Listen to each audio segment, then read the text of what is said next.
मी काळा दुसरे काही स्त्रीने बोलतो वचन देवा काय काय दासाच्या स्वरूपात मस्तक बाहेर कृष्णाचे पुत्र शिवण बोलतात धन्यवाद द्वाराची भेटी नमो ज्ञानेश्वरा नमो ज्ञानेश्वरा निवृत्ती पदारा स्वरूपान देवा मुक्ताबाई नमो त्रिभुवन पावनी आदत्रय जरणी देवाची करारविंदेन पदारविंद मुखारविंदे विनमे वटस भद्रस पुटेश यानं बाल मुकुंद मनसा स्मरामि भज भज कमंडनं समस्त पापखंडनं सुरक्त चित्तरंजनं सदैव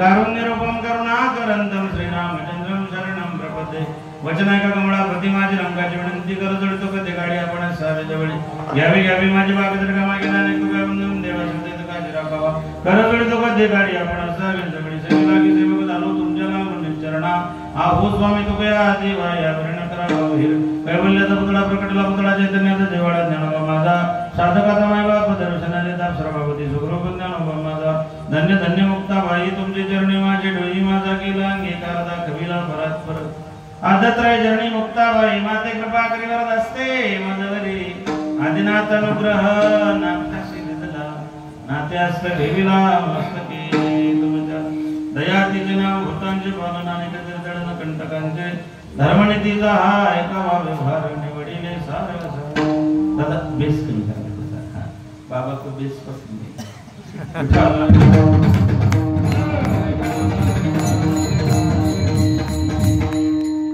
कीर्तन रूपी सेवेला सुरुवात करण्या अगोदर उपसाद परिहार देणं गरजेचं आपल्या पुण्य पवित्र क्षेत्र परमपूजनीय वैरागी मूर्ती महेंद्र स्वामींच्या पदस्पर्शाने वास्तव्याने आशीर्वादाने कृपेने संपन्न असणारा आपलं श्रीक्षेत्र बाळक विभोगणी करा आणि या ठिकाणी महाराजांच्या 52व्या पुण्यतिथी सोहळ्याचं औचित्य साधून गेल्या अनेक वर्षापासून आणि पत्रिकेवरती अखंडित चालू असलेल्या 16 वर्षापासून हा अखंड हरिनाम कीर्तन सप्ताह परमपूजनीय परमादरणीय आमचं गुरुस्थान आपलं श्रद्धास्थान आपल्या परिसराचं वैभव कानदेश प्रतिष्ठानचे असणारे सर्वे सर्व मठाधिपती श्री हरिभक्तीपरायण गुरुवर्य गोविंद बाबांच्या मार्गदर्शनात बाबांच्या प्रेरणेनं गेल्या 16 वर्षापासून आणि अखंडितपणे सुरू असलेला महेंद्र स्वामींच्या कृपाशीर्वादाने सुरू असलेला अखंड हरिनाम कीर्तन सप्ताह या सोहळ्यासाठी उपस्थित महाराष्ट्रातले गुणीजन ताल महर्षी मृदंगाचार्य ज्यांचा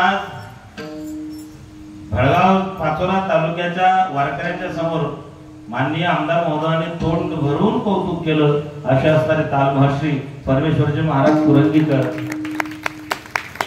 श्री हरिभक्तीपरायण ऑर्गनवरती असणारे भजन सम्राट आमचे ज्येष्ठ गुरुबंधू भागवत नाना वागतुकीकर भजन सम्राट संगीत अलंकार गान गंधर्व राम महाराज परमादरणीय परमस्नेही ज्येष्ठ गुरुबंधू वारकरी संप्रदायातलं निष्ठावंत व्यक्तिमत्व सद्गुरु जोग महाराजांचे कृपांकित असणारे श्री हरिभक्तीपरायण आदरणीय ज्यांचा स्वर ऐकला की कानामध्ये मुरलीचे स्वर ऐकण्याचा आस्वाद प्राप्त होतो असं तसं स्वादन ऐकायला मिळतं ते श्री हरिभक्तीपरायण मुरलीधर महाराज खेडेकर समस्त भजनी मंडळ परिसरातून पंचक्रोशीतून आलेली सगळी भावी भक्त मंडळी वारकरी मंडळी आमच्यावरती नितांत प्रेम आमच्यावरती महाराष्ट्रातल्या प्रत्येक कीर्तनकारावरती ज्यांचं नितांत प्रेम आहे असे असणारे कारभारी दादा या ठिकाणी नुसता स्वर बदलवला यांची उपस्थिती आहे साऊंड सिस्टीम प्रतिविध तुमचे फार गोड वाटते बोलायला फार सुंदर अजून कोण राहिलं झाले सगळे चोपदार विनेकरी सुंदर असं नियोजन आहे ग्रामस्थांच्या वतीनं दरवर्षी एखाद्या वर्षी मी दांडी मारिते भाऊसाहेब मामांचा आग्रह राहतो असले वाटच जायचं होता ना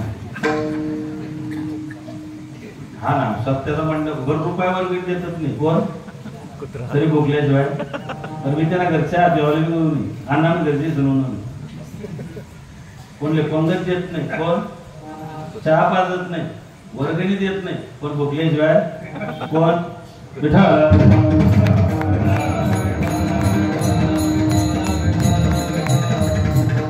स्वामींची तुमच्यावरती एवढी कृपा आहे एवढ्या जिल्ह्यामध्ये दोघी तालुक्यांच्या भजनी मंडळामध्ये पहिला नंबर तुमचा लागावा.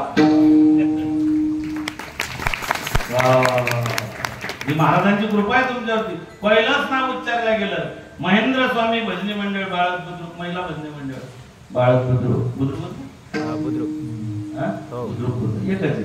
आता तर ब्रिज बी होऊन गेलेला आहे मोठा सुंदर. मला माहिती नाही मी तिकडूनच येतो आज. आणि मायबापा मी प्रत्येक वेळेस आपल्याला सांगत आलेलो आहे, पुन्हा रिपिटेशन करत त्या गोष्टीचं, की एवढे अधिकार संपन्न असणारे महात्मे, वारकरी संप्रदायाची सेवा काय असते, निष्ठा काय असते, वारकऱ्यांची परंपरा काय असते, वारकरी संप्रदाय आधी केले मग सांगितले या उक्तीनं चालणारा संप्रदाय. वारकरी संप्रदायाने आधी आचरणात आणले. नाथ महाराजांचा गुळ खाण्याचा दृष्टांत आपल्या सगळ्यांना माहिती आहे. आधी केले मग सांगितले. या न्यायाने कुठलाही कीर्तनकार असो, किती छोटा कीर्तनकार असो माझ्यासारखा, तरी बाबा न चुकता टाळ घेऊन उभे राहतात की वारकरी संप्रदायाच्या निष्ठेचा परिचय. आम्ही उभं राहत नाही हो कीर्तनाचे. पाकिट असलं तर माझं बोलतोय नाही जमत. पण मी आता किती वर्षापासून येतोय व्यवसाय, 7-8 वर्ष झाले असतील. प्रत्येक कीर्तनात माझ्याच नाही, वारकरी संप्रदायातला कुठलाही कीर्तनकार असला तरी बाबा आवर्जून टाळ घेऊन उभे राहतात. ही निष्ठा आहे, ही परंपरा आहे. ज्यांनी कीर्तनाची परंपरा होऊन दिली त्यांनी घातलेला हा दंडक आहे. आणि त्या दंडकावरती वाटचाल करणारे तुमचे माझे सगळ्यांची गुरुवेर आदरणीय बाबा आहे. बाबा कीर्तनात उपस्थित आहे, हे आमचं परम भाग्य. पुण्य वळले बहुता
सन्मुख तू कैसा संत चरण पावलू.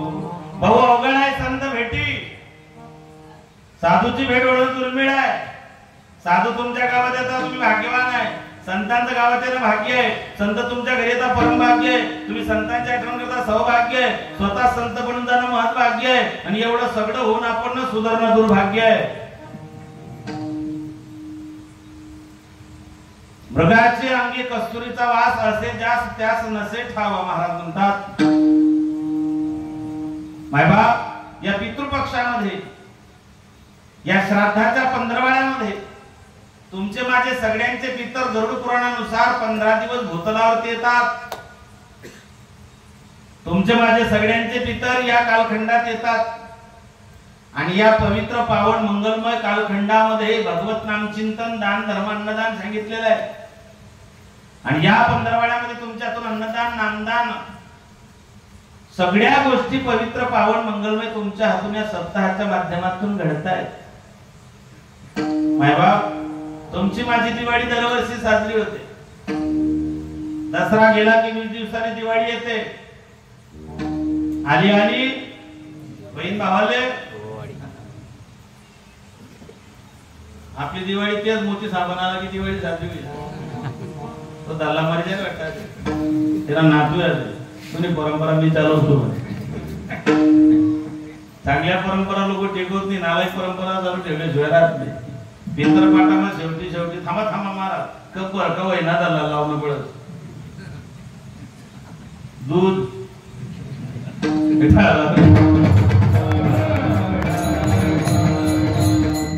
संध्याकाळी अन्ना झाला झोपान टाइमले कपर दूध पे दूध दिला नाही रुपयाने पण दिले तुमची आमची दिवाळी दरवर्षी अश्विन महिन्याच्या अमावस्येला साजरी होते पण तुमचे माझे जे पितर गेलेले आहेत त्यांची दिवाळी दरवर्षी अश्विन महिन्यात साजरी होत नाही आपल्या पितरांची आपल्या पितृगणांची जे देवरूप झालेले आहेत ते ईश्वर स्वरूप झालेले आहेत जे वैकुंठात गेलेले आहेत स्वर्गात गेलेले आहेत जे काय शिवलोकात गेलेले आहेत ज्या पद्धतीने त्यांचे कर्मधर्माने त्यांची दिवाळी दरवर्षी साजरी होत नाही मग कधी साजरी होते ज्या वेळेस त्या पितरांच्या वंशात त्यांच्या कुटुंबातला त्यांच्या गोत्रातला तुमच्या कुळातला त्यांच्या घरातला त्यांचा मुलगा त्यांचा भाऊ त्यांचा नातू त्यांचा पंतू यांच्यापैकी कोणीतरी भगवंताचं नामचिंतन कथा कीर्तन ऐकण्याकरता धर्ममंडपात जाऊन बसतो त्यावेळेस तुका म्हणे पितृ आशीर्वाद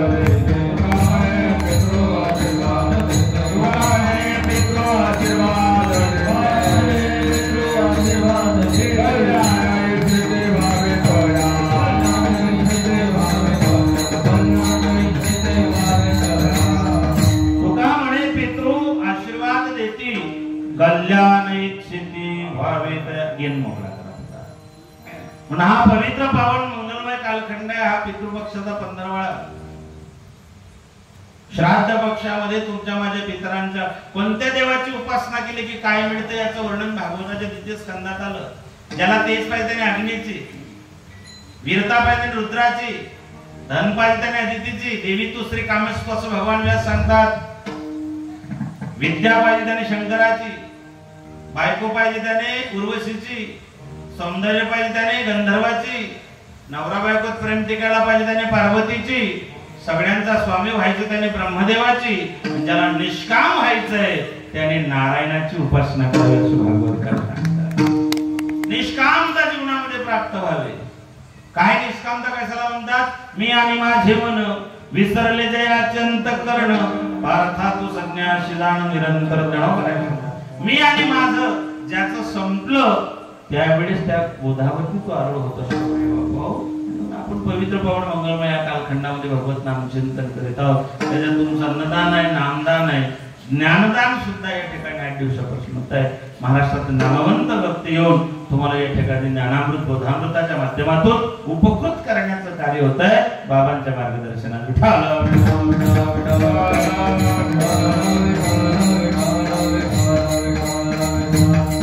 माणूस म्हणून आपण जन्माला आलो प्रॉपर्टी किती कमवा पैसा किती कमवा दोनच ऑप्शन आहे एक तर तुकोबारायांसारखं वाटून द्या नाहीतर इथे सोडून द्या त्याच्या पलीकडे ऑप्शन नाही किती कमवलं किती प्रॉपर्टी कमवली किती श्रीमंत झाला दोनच ऑप्शन आहे एक तर जगद्गुरु तुकोबारायांसारखं वाटून द्यायचंय आणि दुसरं आहे ते सोडून जायचंय याच्या पलीकडे दुसरं ऑप्शन या ठिकाणी शिल्लक नाही सोबत न्यायची कुठलीही व्यवस्था ईश्वरानं केलेली नाही अजिबात नाही मृत्यू देखता है औरों की रोज सवेरे मृत्यू देखता है औरों की रोज सवेरे शाम भवन बनाता ऐसे जैसे हर दिन यही मुकाम कि माया तेरी बहुत कठिन है राम के माया तेरी बहुत कठिन है राम तरुण जाणं मुश्किल आहे अवघड आहे बाबा मग ते तरुण जाण्याकरता तरले तरती भरवसा नामधारकाचा संतांनी एक ऑप्शन तुमच्या माझ्या समोर ठेवला आणि ते आहे ग्रंथ संत भगवंत या तिघांच्या माध्यमातून तुम्ही जीवनाचं पोट कल्याण करू शकता ते काय ग्रंथ ग्रंथाने काय कथा मोरयाची कथा कार्तिकाची कथा भास्कराची कथा शंकराची समस्तामध्ये श्रेष्ठ माझा राघवाचे कथा मोरयाचे कथा गणपती बाप्पाची. गणपती बाप्पा विघ्नहर्ता आहे. जीवनात किती माझा प्रसंग येऊ द्या. आपण आता नुकतंच गणेशोत्सव साजरा केला आणि बघा कशी आज वेळ कसा खर्चाचा बसेल मेळ. पुढं फुटाने वृंदाने केळ केली साऱ्या प्रसादाची भेळ. तरी भक्षण आणि रक्षण तुझे पिता तुझे माता बापा मोरया रे बापा मोरया रे करणे ठेवी तो विघ्नहर्ता कथा मोरयाची. मोठ्यातलं मोठं संकट टाळण्याचं सामर्थ्य गणपती बाप्पामध्ये. अहो कुटुंबातलं संकट टाळलं बाप्पानं. माता पार्वती उदास बसल्या होत्या. गणपती बाप्पाने विचारलं की मम्मी माफ करा. आई वळणी पडून गेली. मी आयुष्यात कधीच मायले मम्मी म्हटलं नाही बरं. म्हटली बाबा माय म्हणायचो. माय आमचं सगळं घर माय म्हण. माय माडी आता मॉम थोडव्या सगळं मॉम. बापाचा डॅड झाला, मायचा मॉम झाला, भावाचा प्रो झाला, बहिणीची शीत झाली. सगळे नाते बदलवले पण अजून बायकोचं नाव बदलवण्याची हिंमत पठ्ठव तुमच्यात झाली. अजून बायकोला बोके म्हणायची तारीख तुमच्यामध्ये आली. अजिबात म्हणू शकत नाही तुम्ही. आता तर अजिबात नाही. कारण प्रत्येकाला माहिती आपली बायको मुख्यमंत्र्याची लाडकी बहीण. मुख्य लोक 1500 रुपये मुख्यमंत्र्यांना पाहुणा पण मध्ये एक म्हणे महाराज आपण साडू साडू म्हणे म्हणतो नाही रे भाऊ मला आई एकटी रे तू का काय साडू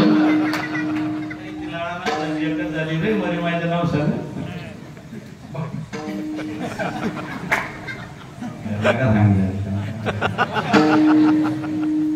साडू साडू काय काय म्हणे महाराज तुम्ही 1500 रुपयाचा फॉर्म भरायला म्हणून नाही रे भाऊ आम्हाला वगैरे टाकले रे त्याला महिने.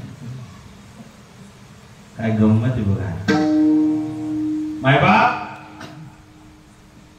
माता पार्वतीचा चेहरा उदास गणपती बाप्पाने पाहिला. सांगितलं आई सगळ्या जगाचं दुःख हरण करणारा मी तुझ्या चेहऱ्यावर उदासीनता काय झालं. म्हटलं तुला काय सांगू. आईचं दुःख लेकराला कळणार नाही आणि कळत नाही. म्हणले आई एकदा सांग ना. अरे म्हणले काय सांगू तुला. मी तुझ्या वडिलांच्या मांडीवरती आहे पण ती दुसरी डोक्यावर सनपटी जायला ना. कोण माता गंगा. आणि ध्यानात ठेवा दुसऱ्याच्या वय असलं की डोक्यावरच बसत. गंगा बरोबर नको ते विचार नका करत जाऊ. एक म्हणाले महाराज आपल्या देशामध्ये बहुपत्नीत्वाची प्रथा होती. डबल या तुला एक ना काय आणि टाका. गंगा माता डोक्यात बसलेली आहे. गंगा तेरा पानी अमृत झर झर बहता युग युग से इस देश की धरती तुझसे जीवन पाए. गंगा तेरा पानी अमृत झर झर बहता. माता गंगा डोक्यावरती गणपती बाप्पाने सांगितलं आई हा विघ्नहर्ता आहे तुझा मुलगा. जर तिला डोक्यावरून खाली नाही उतरवली तर नावाचा गणपती काय करशील. म्हणले तू फक्त पहा सह्याद्रीच्या पर्वतरांगामध्ये सर्वश्रेष्ठ गौतम महर्षी गुरुकुलामध्ये राहायचे. नैष्ठिक ब्रह्मचर्याचं पालन ग्रस्ती अशुम ब्रह्मचर्याचं पालन होतं. युक्त आहार विहार नेम इंद्रियांशी या न्यायाने गौतम ऋषींचा अधिकार असा होता. मायबापा या देशाचे असे श्रेष्ठ ऋषी झाले गंगेवरती स्नानाला जाताना 6 टाकत जायचे आणि स्नान करून परत फिरले की तयार झालेला तांदूळ कापून घरी न्यायचे आणि त्याला तयार करून लेकरांना भात शिजवून खायचे. या अधिकाराचे ऋषी या राष्ट्रात होते. म्हणून महाराष्ट्राला एक तर संतांची भूमी किंवा वीरभूमी या दोनच नावाने ओळखल्या जातात. रोज त्यांनी तिकडून 6 टाकत जायचे. तिकडून येताना ते कापत यायचे ते शिजवून लेकरांना खायचे. आज 6 टाकत गेले परत फिरले सायच कापून नाही. त्यांनी विचार केला की आज गुरुकुलामध्ये लेकरांना काय खाऊ घालायचं. ती साळ गेली कुठे. ते तांदूळ ते धान ते गेलं कुठे. तर गणपती बाप्पाने जया नावाची एक दासी होती माता पार्वतीची, तिला गाईचं रूप दिलं आणि तिला सांगितलं फक्त हा बाबा इकडून साळ टाकत गेला, तू मागून फक्त खात जा. अख्खी साळ उकडून दिली. आता ती गायीनं साळ खाल्ली. त्यांनी पाहिलं की शेवटी किती मोठा महात्मा असला तरी त्या ठिकाणी मायबाप जीवाचा तिळपापड होतोच. ज्ञानोबा सारख्यांना सुद्धा बऱ्याच वेळा उद्वेग आला, नाहीच काही तर करंटा का होईना तोंडातून शब्द निघाला, उपजोनी करंटा. नाथबाबांचे तोंडून तसेच शब्द, उद्वेगातून निघलेले ते शब्द नाही बाप्पा. यांनी गवताची काडी उचलली त्या गाईला मारून फेकली. गवताच्या काडीने गाई गेली. ती मायावी होती. आता त्यांच्या लक्षात आलं की आपल्या हातून गोहत्येचं पाहतो. गोहत्या, स्त्री हत्या, भ्रूण हत्या आणि ब्रह्महत्या या 4 गोष्टी माणसाला जीवाने सुखाला झोपू देत नाही. ब्रह्महत्या, स्त्री हत्या, गोहत्या, भ्रूण हत्या आणि ब्रह्महत्या.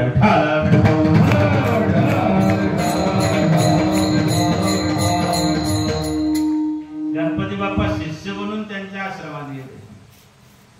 गुरुजीचा चेहरा उदास पाहिला आणि त्यांना विचारलं की गुरुजी काय झालं, एवढी चिंता कशाची? आधी आईला म्हणे आई एवढं टेन्शन कशाचं आहे, आता गुरुला म्हणे तू मला टेन्शन कशाचं आहे? म्हणजे काय मारल्या गेली, पातक लागलं, गोहत्येचं पातक काही चांगलं राहत नाही.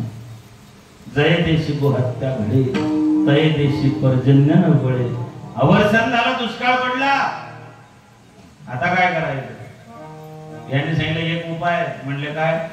गंगा महादेवाच्या डोक्यात आहे, ती गंगा जर तुम्ही खाली उतरवून आणली तर तुम्ही गोहत्याच्या पातकातून मुक्त होणार. यांनी खडतर तपश्चर्या माता गंगेची केली. गंगे मातेने सांगितलं मी प्रकट होईल पण मी महादेवाच्या डोक्यात जटेमध्ये आहे. त्यांनी महादेवाची उपासना केली. महादेव प्रसन्न झाले आणि सांगितलं काय पाहिजे? म्हणले काहीच नको, फक्त तुमच्या डोक्यातली जी गंगा आहे ती एवढी खाली उतरवा. महादेवाने त्या डोंगरावरती जटा आपटल्या. त्याचं नाव आहे गंगाद्वार. डोंगराचं नाव आहे ब्रह्मगिरी. जिल्हा आहे नाशिक. गाव आहे त्र्यंबकेश्वर. जटा आपटल्या, डोक्यावरची गंगा खाली.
गोदावरी दक्षिण गंगा. माता गंगा आली, जटा पडल्या ते गंगाद्वार, तिथून गुप्त झाली, खाली आली ते झालं कुशावर्त. माय बाप विघ्न हरत्या. कथा मोरयाची, कथा कार्तिकाची, कथा भास्कराची, कथा शंकराची, समस्तामध्ये श्रेष्ठ माझ्या राघवाची. ग्रंथ दुसरा ऑप्शन आहे ग्रंथ समजून घेण्याकरता संतांची गरज आहे. पण ऐसे कैसियाने भेटत इथे साधू, चंद्रामृत सुखे सेववेल असता जाता रवी धरवेल. नाथबाबा म्हणतात परी हरिप्रियाची भेटी नातुडी गा. ग्रंथ, संत आणि तिसरा आहे भगवंत. मग काव महाराज काय गरज आम्हाला? ग्रंथ समजून घ्यायचे असतील तर संतांची गरज आहे, आणि भगवंताची प्राप्ती करायची असेल तर संताविना प्राप्ती नाही. ऐसे वेद देती गाई. संतांशिवाय परमात्म्याची प्राप्ती नाही माय बापू. मग त्या ग्रंथातून संतांनी ग्रंथ कळून भगवंतापर्यंत पोहोचवण्याचा मार्ग सुकर केला. त्या ग्रंथांमध्ये अनेक ग्रंथ आहेत. 4 वेद 6 शास्त्र 18 पुराण उपनिषद आहेत. वेदातलं ज्ञान शास्त्रातले शास्त्रातलं ज्ञान त्या ठिकाणी माय उपनिषदातलं पुराणामध्ये पुराणातलं महाभारतातले महाभारतातलं भगवद्गीतेतलं ज्ञानेश्वरीत आहे. भगवद्गीता त्याच्या आधी वेद अनंत बोलील असं महाराजांनी म्हटलेलं आहे. वेदाच्या बाबतीमध्ये ज्ञानोबारांनी चिमटा काढलेला आहे. ज्ञानोबाराय सांगता हा वेदार्थ सागरू जो निद्रिस्ताचा गुरु तो प्रत्यक्ष परमेश्वरू बोलेला. वेद हा भगवंताच्या घोरण्यातून बाहेर पडलेला आहे, झोपेत बाहेर पडलेला आहे. आणि झोपेत दिलेलं वचन पूर्ण होत नाही. झोपेत दिलेलं वचन पूर्ण करणारा या जगात फक्त एकच झाला. रामायणामध्ये गोविंदबाबा फार गोड कथा सांगतात राजे हरिश्चंद्राची. हरिचंद्र तारा राणी, हरिचंद्र तारा राणी, माहे डोंबा घरी पाणी. झोपेत दिलेलं वचन पूर्ण करणारा एकच राजा हरिश्चंद्र. आपण तर लियल खोडाई टाकतो. त्याने स्वप्नात राज्यदान केलं. लोक सकाळी जाऊ म्हणतात, संध्याकाळी नाही सांगितलं. देवानं वेद सांगितले पण त्याच्या घोरण्यातून झोपेत बाहेर पडलेले. ज्ञानोबरायांनी वेदाला चिमटा घेतलेला आहे. हे झोपेत दिलेलं ज्ञान आहे. गीता ही प्रत्यक्षात जागृतीत सांगितलेली आहे. आणि मायबापा संत भगवंतापेक्षा कधी जवळचे वाटतात. कारण देव उधारीचा व्यवहार आहे, संत रोकडा आणि रोखीचा व्यवहार आहे. लोकांचा देवावर नाही इतका संतांवरती विश्वास आहे. मला सांगा, आपण कृष्णापुरी ते पंढरपूर वारी करतो. वारी कोणाची?